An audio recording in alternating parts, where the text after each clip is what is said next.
അപകടം എന്താണെന്ന് നിങ്ങളെ ബോധ്യപ്പെടുത്താൻ വേണ്ടിയിട്ടാണ്. ബസ്സിൽ നിന്ന് ഇറങ്ങിയിരുന്ന കുട്ടി ഈ സൈഡിലൂടെ ഇവിടെ ഇറങ്ങി നിൽക്കുമ്പോൾ അതിന്റെ ഉള്ളിലിരിക്കുന്ന ഡ്രൈവർ ആ കുട്ടിയെ കാണാൻ കഴിയില്ല.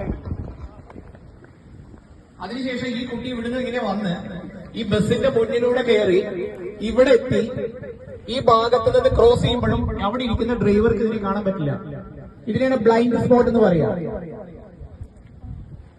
അപ്പോ ഇതുവഴി ഇങ്ങനെ പോകുന്ന കുട്ടീനെ ഒരു കാരണവശാൽ ആര് കാണുന്നില്ല? ഡ്രൈവർ കാണുന്നില്ല.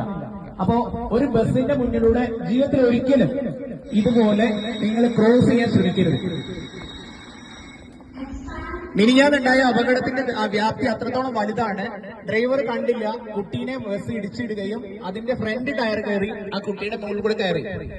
അത് മാത്രമല്ല, അത് കഴിഞ്ഞ് ബാക്ക് ടയറും ആ കുട്ടിയുടെ മേളിൽ കൂടെ കയറിയിട്ടാണ് ബസ്സിലെ ഡ്രൈവർ അറിയുന്നത്.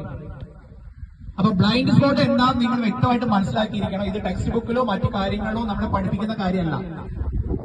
അതായത് ബ്ലൈൻഡ് സ്പോട്ട് എന്ന് പറഞ്ഞു കഴിഞ്ഞാല് അവിടെ ഇരിക്കുന്ന ഡ്രൈവർക്ക്, ആ ഡ്രൈവർ സീറ്റിൽ ഇരിക്കുന്ന ആൾക്ക് ഈ ദൂരത്ത് നിന്നാൽ മാത്രമേ കാണാൻ കഴിയുള്ളൂ. ഇവർക്ക് അങ്ങോട്ടുള്ള ഇത്രയും ദൂരത്തിൽ പറയുന്ന പേരാണ് ബ്ലൈൻഡ് സ്പോട്ട്. അപ്പോ ഏതെങ്കിലും കാലത്ത് ഏതെങ്കിലും സമയത്ത് ഇതുപോലെ ഒരു ബസ് നിർത്തിയിട്ടിട്ട് അതിന്റെ സൈഡിൽ ഇറങ്ങിയിട്ടുണ്ടെങ്കിൽ ആ ബസ് പോയ ശേഷം മാത്രം ഇടത്തോട്ടും വലത്തോട്ടും നോക്കിയ ശേഷം മാത്രമേ നമ്മൾ റോഡ് ക്രോസ് ചെയ്യാൻ പാടുള്ളൂ. ഈ ഒരു കാര്യം നിങ്ങൾക്ക് മനസ്സിലാവാൻ വേണ്ടിയിട്ടാണ്. താങ്ക് യു മോളെ. മോളെ പേരുന്നത് റിഫ. അത് വളരെ ഭംഗിയായിട്ട് സഹകരിച്ചു. റിഫയ്ക്ക് എന്റെ ഒരു സമ്മാനം. Thank you.